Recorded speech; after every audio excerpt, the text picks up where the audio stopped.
Exercise 7.9 question number 18। Question number 18 हमें ये कह रहा है कि 0 to π/2 लिमिट हमारे पास है, यहाँ पर है sin square x/2 minus cos square x/2। तो देखो एक हमारे पास फॉर्मूला होता है cos 2x का, cos square x minus sin square x। तो सिंपल cos x का क्या होगा, cos square x/2 minus sin square x/2। लेकिन यहाँ पर उल्टा है, यहाँ पर है sin square x/2 minus cos square x/2। तो माइनस कॉमन ले लो, जैसे ही मैं माइनस कॉमन लूंगा ये अंदर बच जाएगा cos square x/2 minus sin square x/2 dx। तो ये क्या बन गया, ये बन गया सिंपल cos x 0 से π/2 माइनस cos x का इंटीग्रेशन क्या हुआ sin x π/2 से 0 minus sin π/2 minus sin 0। sin π/2 1 होता है, sin 0 की वैल्यू तो है ही, तो ये आया -1। ठीक है, क्लियर हुआ। तो क्वेश्चन नंबर 19 देखो, क्लियर हो जाएगा। क्वेश्चन नंबर 19 हमें क्या कह रहा है,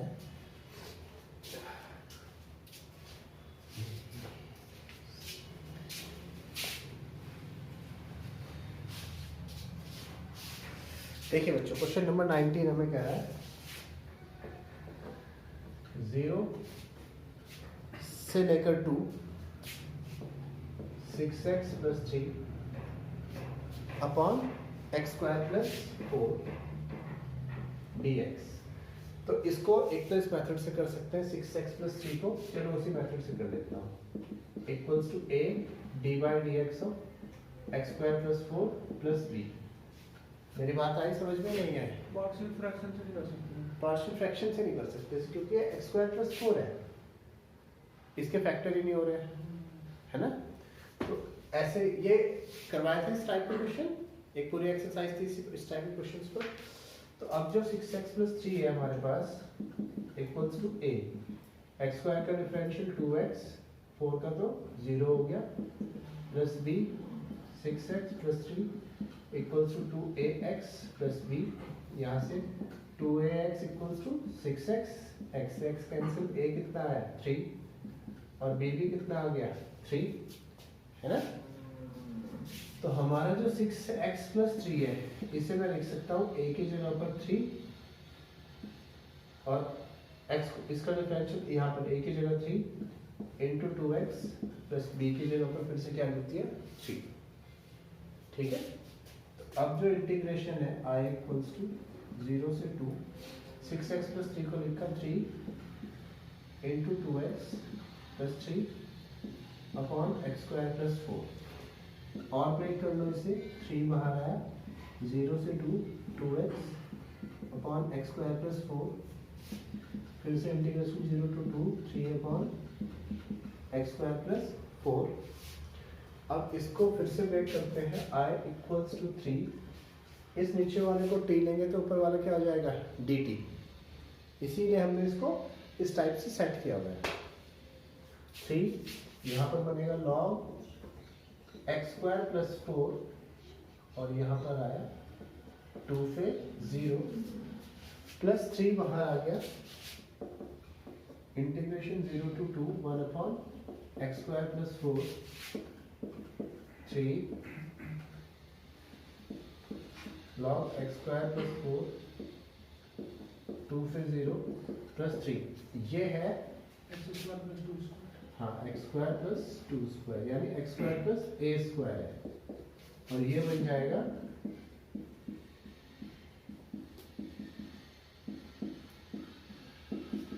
1 अपॉन a, a की जगह पे 2 tan inverse x upon a। याद आया, 2 से 0। अब 3 ऐसे ही डाला, log 2 का स्क्वायर प्लस 4 माइनस log 0 का स्क्वायर प्लस 4 प्लस का 3/2 tan inverse 2/2 tan inverse 0/2। 3 log 2 का स्क्वायर 4 प्लस 4 कितना हुआ 8 और यहाँ पर आया log 4 प्लस का 3/2 tan इनवर्स यहाँ पर आया 1 वो tan इनवर्स 0 यहाँ पर आया log 8/4 सब ठीक है। और यहाँ पर ये 3 है प्लस 3/2 tan इनवर्स 1 जो है ये tan π/4 की वैल्यू है, तो फिर से 3 log 2 प्लस 3/2 tan इनवर्स से tan कैंसिल इंटू π/4 3 log 2 का मतलब log 2 की पावर 3 प्लस 3 π/8 या log 2 की पावर 3 log 8 प्लस 3 π/8 कॉपी कर लीजिए चलो अच्छा पावर में लीजिए log 8। अब देखिए question number 20।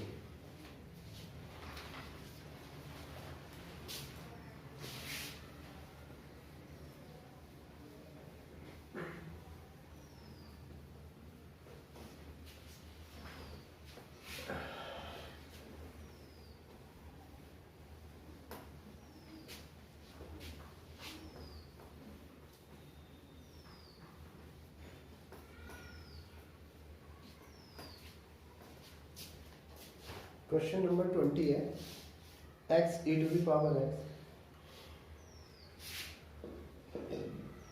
x e to the power x plus sin π/4x और dx लिमिट है इसकी 0 से 1। इस लिमिट को ब्रेक करने के लिए देखो इंटीग्रेशन करना शुरू कर देते हैं। पहले इसका इंटीग्रेट करते हैं। पहला function x as it is a to the power x का integration a to the power x minus x का डिफरेंशियल वो कितना आएगा 1 a to the power x का integration a to the power x plus sine का integration cos π/4x integration minus oh minus sorry cos π/4x और ये जो π/4 है ये कहा जाएगा शुरुआत में डबल 1 लगाया। हाँ शुरुआत में डबल 1 लगाया, डबल है ना वो। और ये जो π/4 है ये शुरू में आ जाएगा i equals to x e to the power x minus e to the power x का integration e to the power x और माइनस का π/4 सर वन का नहीं हुआ है। π/4 x। हाँ बोल बेटा। वन का नहीं हुआ x as it is a to the power x का integration a to the power x minus x का डिफरेंशियल 1 वन का इंटीग्रेशन तो नहीं वो एक्सपेरिमेंट पहले इस x का डिफरेंशियल किया वो कितना आया 1 फिर a to the power x का इंटीग्रेशन किया a to the power x अब a to the power x बन जा अच्छा a to the power x फिर उसका इंटीग्रेशन कर दिया। ठीक है, अब इसमें हम लिमिट पुट कर देते हैं। यह है 1 से 0। पहले जब 1 रखेंगे तो 1 a to the power 1 minus a to the power 1 π/4 cos π/4 into 1। फिर अगली मैं लिमिट रखता हूँ 0 e to the power 0 minus e to the power 0 π/4 cos π/4 into 0 e to the power π/4 cos π/4 की वैल्यू कितनी है 1/√2 माइनस 0 की किसी से मल्टीप्लाई की 0 e to the power 0 minus 1 minus का π/4 cos यहाँ पे cos 0 आ जाएगा π/4 इंटू 0 cos 0 और cos 0 की वैल्यू कितनी आ जाएगी 1। तो e to the power 0 minus e to the power 0 minus में कर दो। माइनस तो ऐसा ही रहा, किसी भी चीज की पावर 0 होती है तो वो 1 होता है। ठीक है, अब यहाँ पर e से e cancel i equals to minus का π/4 √2 minus into minus plus 1 minus और माइनस प्लस का π/4। अब इसके बाद 4 √2 ये आ गया माइनस का पाई प्लस का 4 √2 4 से 4 कैंसिल √2 पाई या फिर i इक्वल्स टू यहाँ से पाई कॉमन ले लो इन दोनों टर्म से, अंडर रूट 2 माइनस 1 प्लस का 4 under root 2 upon 4 under root 2। ठीक है, कॉपी कर लो। cos पाई बाय 4 है ना, तो इसका पाई बाय 4 नीचे आएगा, पाई बाय 4 नीचे, यानी ऊपर आएगा 4 बाय पाई। आई बात समझ गए? सही पकड़ा है, 4 बाय पाई यानी कि 4 बाय पाई, ऐसे यहाँ पर 4 बाय पाई, यहाँ पर आया 4 बाय पाई। ई से ए कैंसिल, यहाँ पर थोड़ा सा अलग करना पड़ेगा मुझे। आई इक्वल्स टू आएगा माइनस का 4 by under root 2 pi, minus और माइनस प्लस का 1 प्लस का 4 बाय पाई, ये आ जाएगा। सर वो नहीं आएगा? नहीं वो नहीं, ये वाला आंसर है।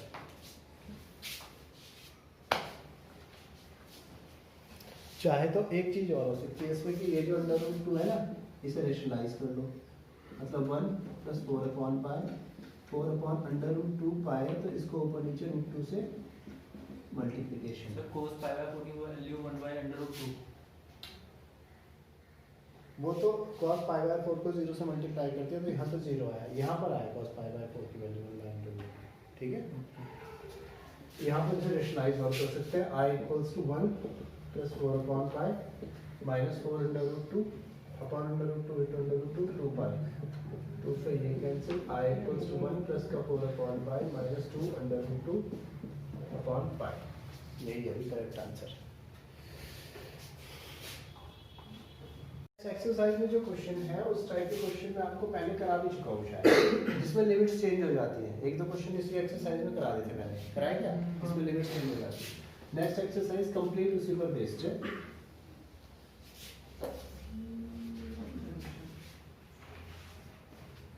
यहाँ पर ये क्वेश्चन है, यहाँ पर नेक्स्ट एक्सरसाइज 7.10।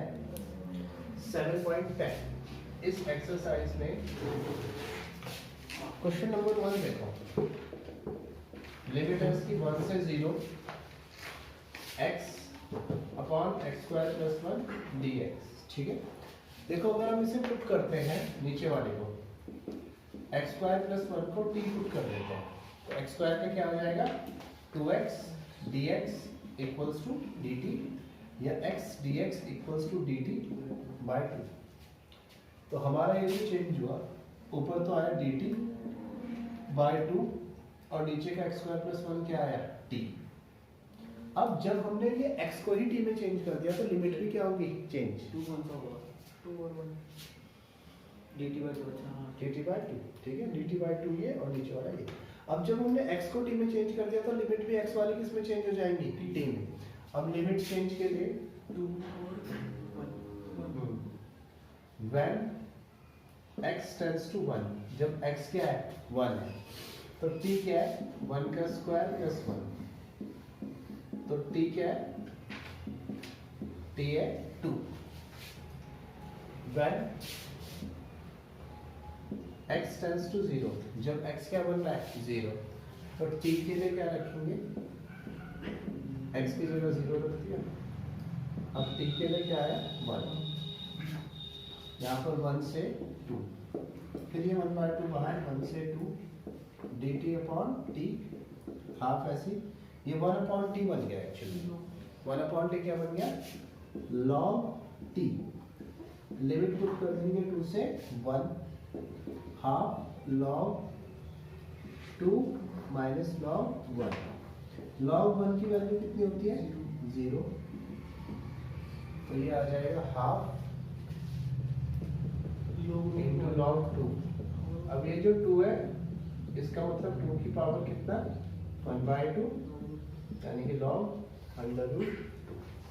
ठीक है, इसी टाइप से अगला क्वेश्चन भी देख लो, फिर एक साथ कॉपी करने का। चलो इसे कॉपी कर लो, चलो बाद में दिखाएंगे।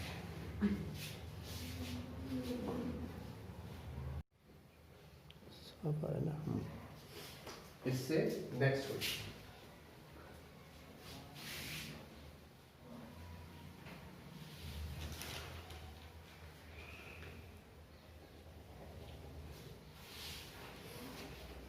Question number 2। क्वेश्चन नंबर 2 में 0 से pi by 2 under root sine 5 into cos की पावर 5 और डी 5। इसमें मुझे क्या करना है, 0 से pi by 2 under root sine 5, इसे लिखो cos to the power 4 into cos 5 d 5। ठीक है, कॉस टू द पावर 4 को बच्चों अंडर रूट साइन 5 तो एज इट इज लिखो, इसको लिखो 1 माइनस साइन स्क्वायर 5 का whole square into cos 5 d 5। देखो कैसे, यहाँ पर सुनिए, 1 माइनस साइन स्क्वायर थीटा कितना होगा, cos स्क्वायर और उसका स्क्वायर क्या होगा, पावर। ठीक है, तो इसलिए अब हम पुट करेंगे साइन 5 इक्वल्स टू टी। क्या पुट के बने, sine 5 equals to t. Differentiate कर दिया, साइन 5 का हो जाएगा cos 5 d 5 equals to d t. अब लिमिट चेंज भी कर देंगे। लिमिट कैसे चेंज होगी, when x tends to pi by 2, जब x क्या है, पाई बाय 2 है, तो साइन किस में चेंज होगा, x नहीं x तो है यहाँ पे पाई, जब when five tends to pi by 2, तो sine pi by 2 equals to t. Sine pi by 2 की वैल्यू कितनी होती है, 1, यानी पाई बाय 2 के लिए तो ये लिमिट क्या है, 1। when फाइव टेंस टू 0, तो sine 0 equals to 2, 0 equals to 2, यहाँ पर आ जाएगा 0। अंडर रूट साइन 5 की वैल्यू t है, 1 minus T square cos 5 d 5 की जगह डी टी। अब इसको फिर से चेंज कीजिए, 0 से 1 अंडर रूट टी की वैल्यू 1/2। अब ये a माइनस बी का होल स्क्वायर, ये होगा a square plus b square minus 2a b इसकी पावर डी टी। 1 का स्क्वायर 1, यहाँ पर आएगा t की पावर 4 माइनस 2t स्क्वायर डी टी। 0 से 1 t की पावर 1/2, मल्टीप्लाई करते हैं तो पावर्स ऐड होती हैं। t की पावर 4 प्लस 1/2 कितना होगा, सर 4 प्लस 1/2 भी हो जाएगा 6/2, 9/2, 9/2 4 to 8 plus 1/2 plus 4 to the 8/2 कितना हुआ, t की पावर 9/2 माइनस 2 t की पावर 1/2 प्लस 2 कितना हुआ, 5/2। मेरी बात समझ में आई या नहीं आई, और dt चल रहा है इसके साथ में। अब फिर से इंटीग्रेशन, t की पावर 1/2 प्लस 1, 1/2 प्लस 1, t की पावर 9/2 प्लस 1, 9/2 प्लस 1, 2t की पावर 5/2 प्लस 1, 5/2 प्लस 1, और यहाँ पर पावर आ जाएगी 1 और 0। तो यहाँ पर 3/2 आया, तो यहाँ पर 2 यहाँ आया, 3 यहाँ पर, t की पावर 3/2, 9 और 2 11/2, तो 2 ऊपर आ गया, 11 नीचे, t की पावर आया 11/2 माइनस 2 to the 4, यहाँ पे कितना हुआ, 7/2, हाँ 7/2, तो 2 ऊपर आया, 7 नीचे, t की पावर 7/2, 1 और 0। अब 1 रखेंगे, 2/3, 1 की पावर 3/2, 2/11, 1 की पावर 11/2, 2 to the 4/7, 1 की पावर 7/2। 0 में रख लेना, क्योंकि 0 की वैल्यू रखने पर तो सब 0 ही आ जाएगा। इसको ओपन करो, 2/3, 1 से मल्टीप्लाई कर देंगे, 2/11 माइनस 4/7। आप एलसीएम लेके सॉल्व कर लीजिएगा, इसको कर लेंगे आप, कॉपी कर।